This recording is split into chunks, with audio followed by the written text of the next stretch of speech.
everyone, my name is Rumbi, and today I want to show you how to use the sous vide technique to hydrate and prepare your plant-based proteins. Few simple steps is take your water.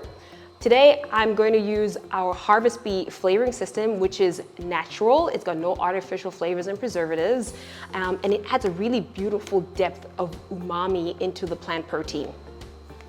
So I've already measured this. It's about 2 grams of powder.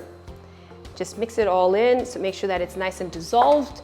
I'll put my proteins into the bag, pour your liquid in there, and any of your flavorings that you want. Give it a bit of shake, and just know that what you want to do is get as much air out of the bag and then heat seal that. All right, so once that we've sealed that, we're just going to pop it in here at 80 degrees for about 3 hours and just allow the hydration to happen slowly and let the proteins do its thing.